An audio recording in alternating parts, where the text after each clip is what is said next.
Economista diz que prejuízos na Petrobras podem chegar a 400 bilhões de reais.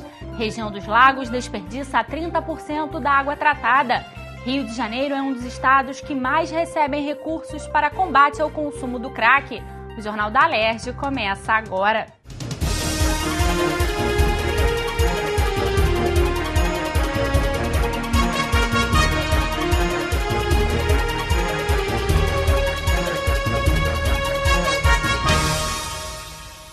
O presidente da CPI da Petrobras defendeu mudanças na administração da empresa como forma de recuperar as perdas sofridas nos últimos anos. A conclusão foi tirada durante a audiência pública nesta quinta-feira, em que os parlamentares ouviram o professor e economista Adriano Pires, que afirmou que o total dos prejuízos pode chegar a 400 bilhões de reais. Atuando na área de energia há mais de 30 anos, ele também falou sobre o anúncio de 282 bilhões de reais em dívidas até 2014, feito pela empresa, fora os 50 bilhões de reais em perdas com má gestão e corrupção.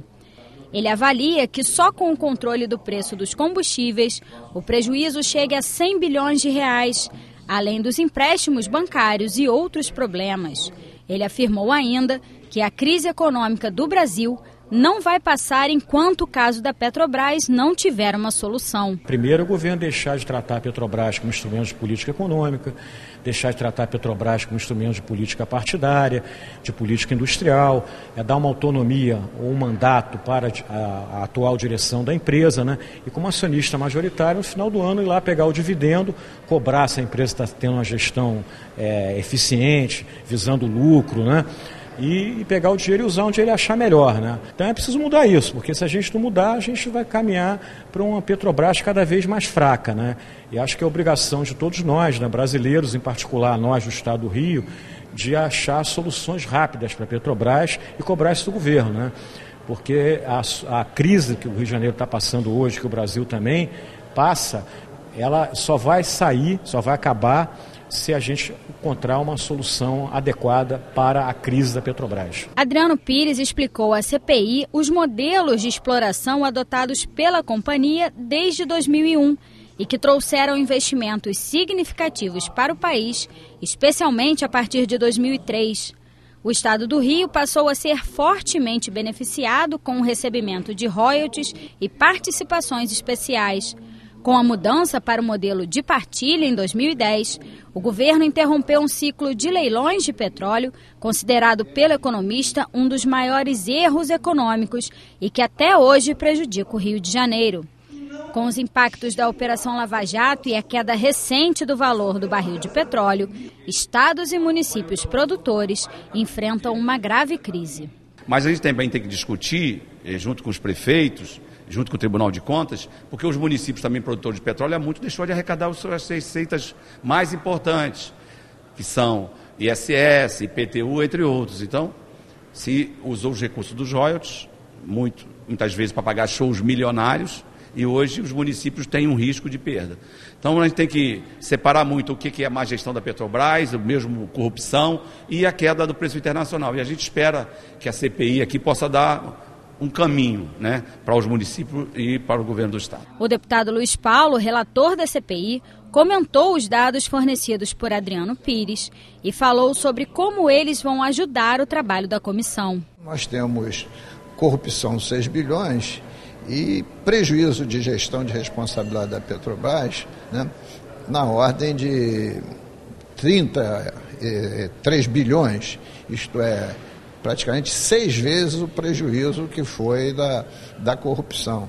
Então nós temos que ser criativos, né, e cobrar da Petrobras essa competência de gestão e também reivindicar, por causa dessa crise que nós estamos vivendo da má gestão, né, que a União, que é o seu acionista majoritário, possa de alguma forma compensar o Estado do Rio de Janeiro e seus municípios. O presidente da CPI, deputado Edson Albertassi, disse que é preciso haver mudanças na condução da Petrobras. Ele também anunciou que a Comissão Parlamentar de Inquérito vai acompanhar a visita ao Comperj, organizada pelos deputados federais. Tão grave como a corrupção, também a má gestão contribuiu muito para que houvessem perdas financeiras.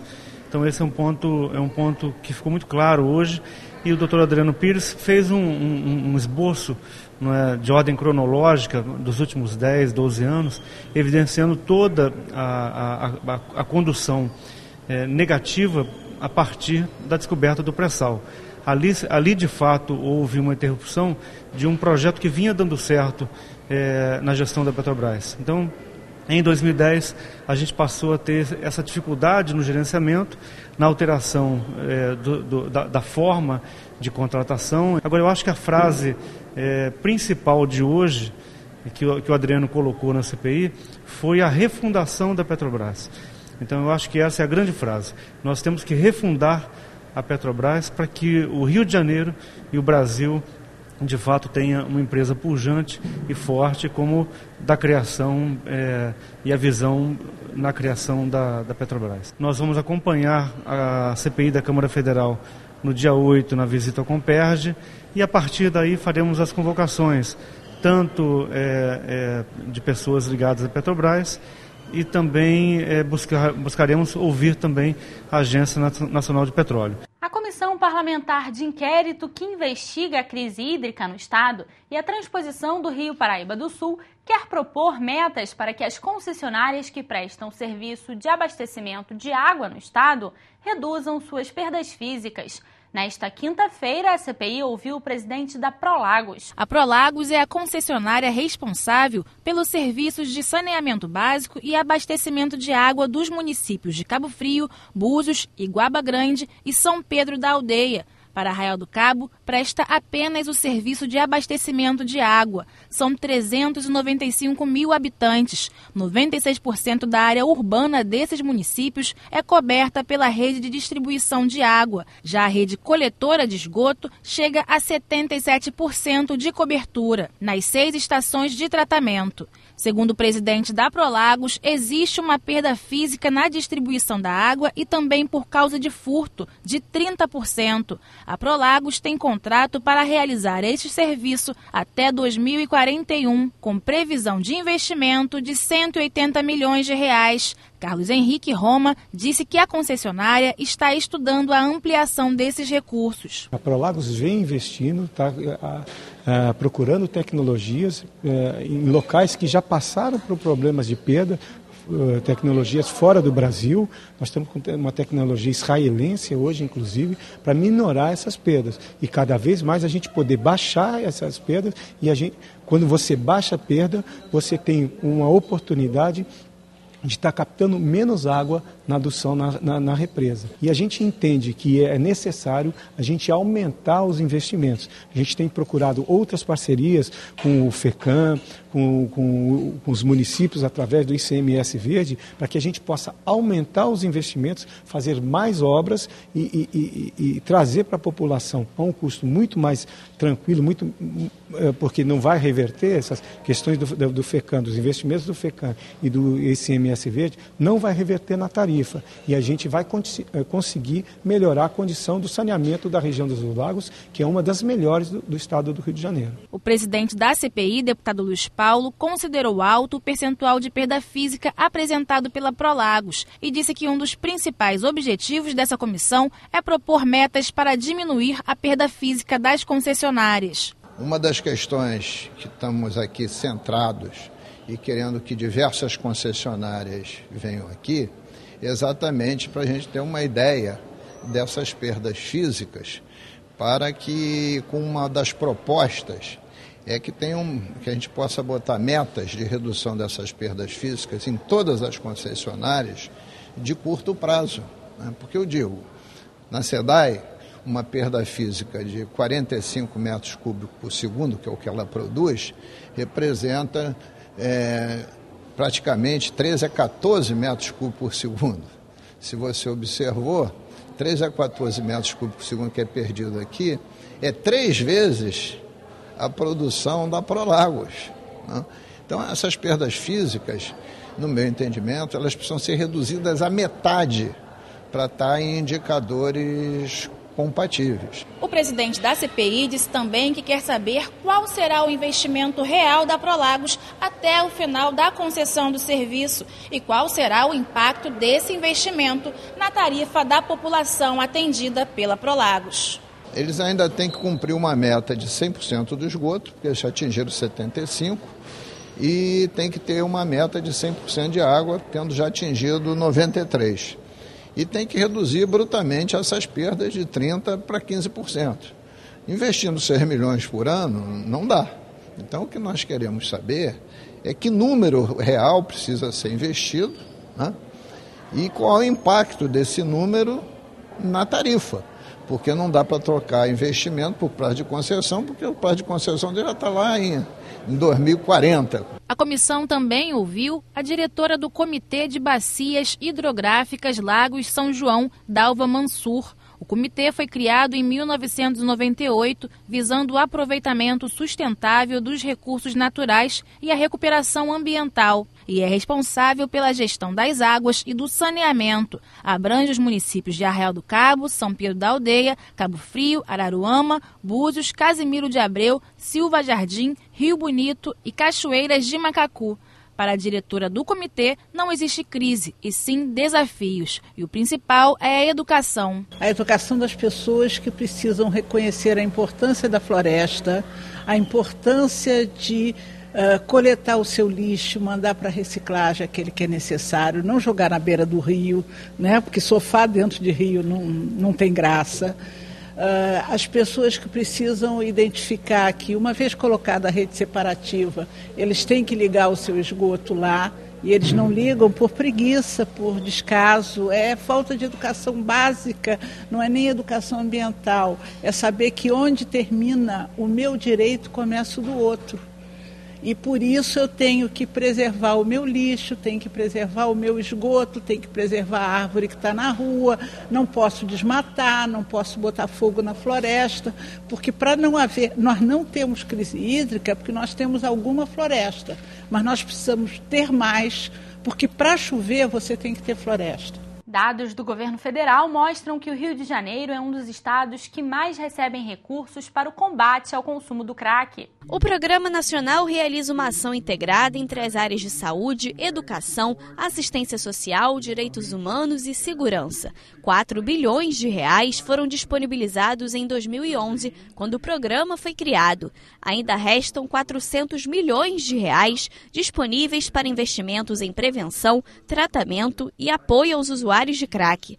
O programa prioriza o envio de recursos aos municípios com mais de 200 mil habitantes. No Rio de Janeiro, 13 municípios são beneficiados. Dos mais de 800 leitos hospitalares de saúde mental em todo o Brasil, 127 estão aqui no Rio. Há muitas ações que atingem a todos os municípios do estado. Capacitações, leitos em hospitais gerais, ações de prevenção. Então, o governo federal tem convênios de ações de prevenção de cultura e esporte com alguns municípios do Rio. Há uma ação específica com o município do Rio de Janeiro para acolhimento de mulheres grávidas, que é uma questão que está se tornando cada vez mais importante nessa questão do crack. O programa Crack é Possível Vencer também age em conjunto com as forças públicas de segurança. O programa trouxe uma proposta de vídeo monitoramento dessas regiões e de um dispositivo de policiais ou da Guarda Municipal destacados para atuar nessa região com uma capacitação adequada, em perspectiva de reconhecimento dos serviços de tratamento, na perspectiva de que o usuário de drogas abusivo ele não é alvo da ação de segurança. O alvo da ação de segurança é o traficante, a pessoa que está cometendo crimes. Entre as ações oferecidas pelo governo federal para esclarecimentos de causas e consequências do crack está o acesso ao número 132.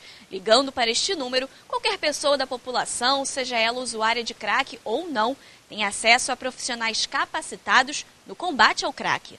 Esse é um serviço de utilidade pública, disponível 7 dias por semana, 24 horas por dia, que tem a pretensão de orientar as pessoas na temática sobre drogas de forma ampla. Não são teleatendentes, são profissionais da área de saúde que fazem intervenção breve. Então não é um atendimento telefônico, é efetivamente uma consulta por meio do telefone. O relator da CPI, deputado Valdec Carneiro, ressaltou que o Rio de Janeiro precisa cada vez mais de investimentos para o combate ao crack, principalmente em regiões mais afastadas dos centros. Em relação aos centros de atendimento especializados em álcool e drogas, o Rio de Janeiro só tem um deles, né? Apenas um situado no município de Petrópolis. Além disso, grande parte dos esforços têm sido concentrados em municípios com um número de habitantes acima de 200 mil. Entretanto, conhece também o fato de que há uma espécie de interiorização do uso do crack pelo Brasil afora. Portanto, é preciso que haja estratégias e iniciativas que contemplem municípios de pequeno porte que estão sendo afetados também pelo problema, inclusive no Rio de Janeiro. Empresários de Teresópolis e Nova Friburgo estiveram na Alerj nesta quinta-feira para discutir a inclusão desses municípios na lei de redução do ICMS. O objetivo é incentivar o desenvolvimento econômico da região após a tragédia das chuvas de 2011. Os representantes das duas cidades se reuniram com o presidente da Alerj, deputado Jorge Pisciani, e parlamentares. Eles apresentaram os problemas pelos quais a região vem passando nos últimos 4 anos com a mudança de empresas para outros municípios. De acordo com os empresários, a inclusão de Teresópolis e Nova Friburgo na lei que reduz o ICMS para a instalação de novos empreendimentos seria a solução. As outras cidades têm mais facilidade, as indústrias estão indo para lá e Friburgo, pelo contrário, tem indústria de Friburgo abrindo filiais em cidades próximas. Então, em detrimento da nossa arrecadação e dos empregos. Outra sugestão dos empresários foi a criação de mecanismos para incentivar os responsáveis por investimentos de grande porte a comprarem material produzido no Estado. Isso vai ser um incentivo maior para a empresa e para a melhor qualidade de vida. Hoje tanto a cidade de Teresópolis quanto de Friburgo está se esvaziando por causa de ter uma concorrência desleal com outros municípios. Os parlamentares vão analisar as propostas nos próximos 60 dias para discutir em qual tipo de incentivo os municípios podem ser incluídos. Essas cidades precisam renascer para que tenham autonomia. A autonomia elas só terão através de desenvolvimento econômico. Então a gente está se mobilizando de forma bastante representativa, ganhando o apoio da população, ganhando as ruas. E nesse sentido, o apoio do presidente Jorge Pisciani tem sido fundamental, ele tem sido incansável nessa questão e tem se sensibilizado, assim como outros deputados. Eu quero destacar o Edson Albertassi, o deputado Luiz Paulo, o deputado Jorge Felipe Neto, que têm abraçado essa causa e tenho certeza que com os dados apresentados, eles são bastante nessa direção. Esses dois municípios não tem como não serem incluídos na tributação especial. Nesse tema de defesa e da geração de emprego e renda através de incentivos para Friburgo e Teresópolis, ele tem sido incansável e conta com o meu apoio. Ao fortalecer o setor produtivo, ele está fortalecendo aquele que precisa de emprego.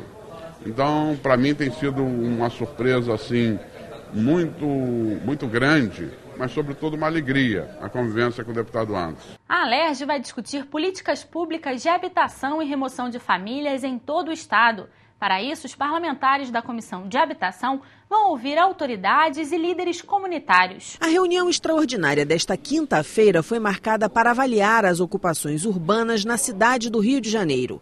O secretário municipal de Habitação explicou que a função principal da secretaria é a construção de unidades habitacionais de interesse social, através dos programas Minha Casa Minha Vida, do governo federal, e Morar Carioca, do governo do estado. Ele acrescentou que a fiscalização de habitações irregulares é de responsabilidade da Secretaria de Urbanismo. O secretário também falou sobre as desapropriações na Vila Autódromo, feitas por conta das obras para as Olimpíadas. Carlos Portinho disse que a ação ocorre de acordo com a lei, pois as famílias já removidas estão em habitações próximas ao local onde moravam.